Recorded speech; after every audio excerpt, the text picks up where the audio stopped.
Monsieur le ministre, vous avez la parole. Merci, Monsieur le Président. Je vais essayer de répondre, non pas dans l'ordre d'ailleurs, mais plutôt dans les ordres, vous me pardonnez, d'abord sur les contrats de projet.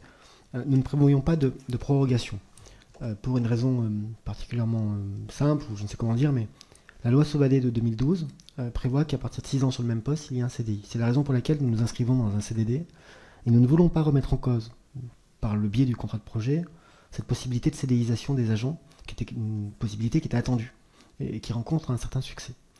Par contre, il y a deux possibilités de réponse à votre question.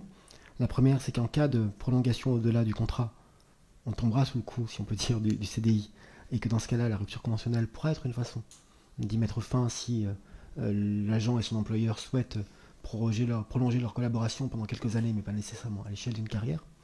La deuxième chose, mais qui aurait la même conséquence en termes de fin de contrat, c'est que nous réfléchissons à améliorer, ou en tout cas élargir, les possibilités de primo-recrutement en CDI.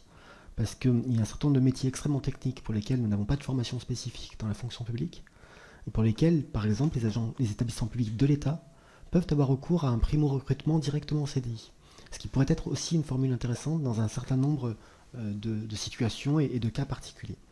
Sur la question du présentéisme et de l'absentéisme, nous ne l'avons pas évoqué dans le texte, même si nous rendons possible par ce texte la généralisation de la part variable dans la mesure où nous l'autorisons pour les contractuels, ce qui n'était pas autorisé jusqu'à présent. Par contre, sur ces questions-là, il y a une jurisprudence qui est assez précise, qui interdit notamment, de manière assez nette, la sanction de l'absentéisme d'un point de vue financier, ce qui renvoie à des discussions parfois un peu baroques autour du présentéisme, ce qu'on a du mal à comprendre. Nous ne sommes pas allés beaucoup plus loin que cette question-là, mais ça reste parmi les champs certainement à creuser, peut-être pas par ce texte, mais à l'occasion d'autres discussions avec les organisations syndicales. Sur la question des EHPAD, évoquée par Mme Kamowski, sur tout ce qui relève de la validation des acquis, c'est réglementaire, mais c'est un point qui est extrêmement important, notamment pour permettre la préparation d'une reconversion, d'un reclassement. Et c'est d'ailleurs ce qui présidait en grande partie à la demande portée par la CFDT, en l'occurrence, d'un équivalent PIC, le plan d'investissement dans les compétences pour la fonction publique territoriale, autour des trois types de métiers ou de professions que j'évoquais, type d'agents, agents très faiblement qualifiés, agents en situation de handicap et agents occupant un poste à usure professionnelle, ce qui renvoie souvent au poste dans les EHPAD. Donc on met en place les moyens dans la loi nécessaires pour prendre un certain nombre de dispositions. Par contre, tout ce qui est de la VE, ça relève du réglementaire et ça relève d'autres chantiers que nous menons par ailleurs sur l'attractivité des métiers titulaires, sur la capacité à valoriser ces formations. 3 points, dont un commun à Mme Limon et Monsieur le Président sur la déontologie.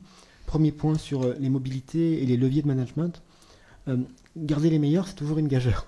Et en fait, il faut que les employeurs publics se saisissent de l'ensemble des dispositions qu'on met à leur disposition pour le faire, y compris sur les déroulements de carrière et le fait, par exemple, ce n'est qu'un moyen et pas une finalité, que l'on supprime toute forme de notation pour aller vers l'évaluation et de l'entretien professionnel, pour aller vers des perspectives aussi de carrière et de formation, pour faire en sorte que le recours au compte personnel de formation soit effectif et amélioré, afin que chacun puisse se construire pour lui-même une perspective professionnelle.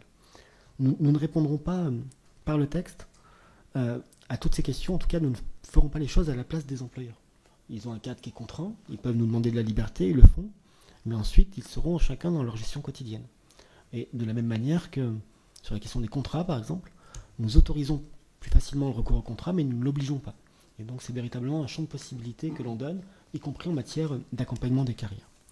Sur le temps de travail, dans la fonction publique territoriale, l'estimation qui est faite par le rapport de Philippe Laurent au titre du CSFPT, il y a maintenant un peu plus de 2 ans, est une estimation autour de 1500 collectivités qui ne seraient pas, dans leur protocole d'accord, aux 1607 heures de durée légale du temps de travail.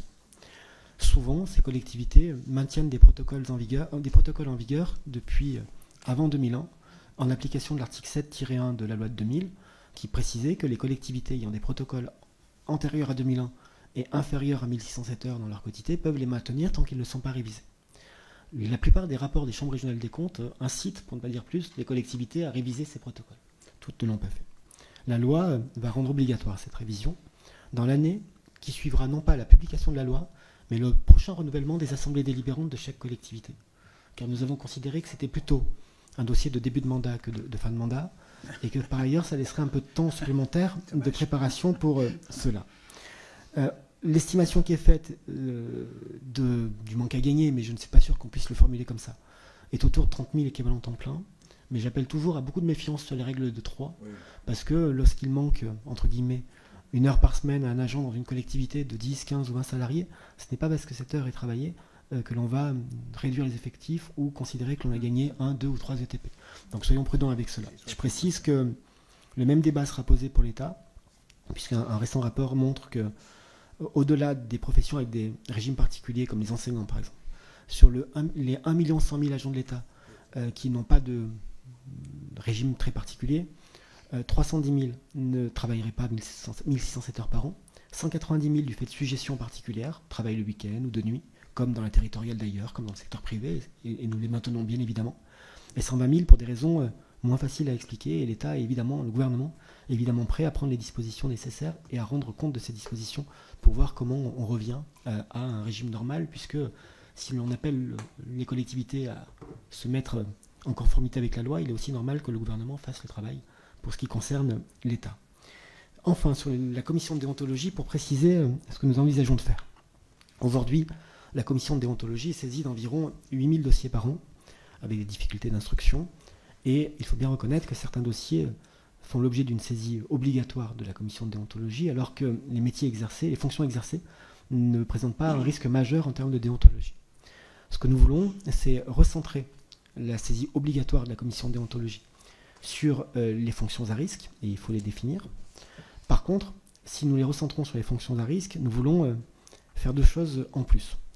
Un contrôle retour, puisque ce contrôle retour existe aujourd'hui, mais sur la seule base de la faculté. Le chef de service peut saisir la commission de déontologie s'il a une interrogation sur la situation de son nouvel agent au regard des règles de déontologie, mais il n'est pas obligé. Nous considérons que s'il y a contrôle à la sortie, il faut qu'il y ait contrôle au retour. Par ailleurs, nous voulons créer un contrôle qui n'existe pas, qui est le contrôle entrée, puisque si l'on ouvre le recours au contractuel, et notamment sur des emplois de direction, avoir un contrôle entrée est utile à la fois pour sécuriser l'employeur et celui ou celle qui le recrute.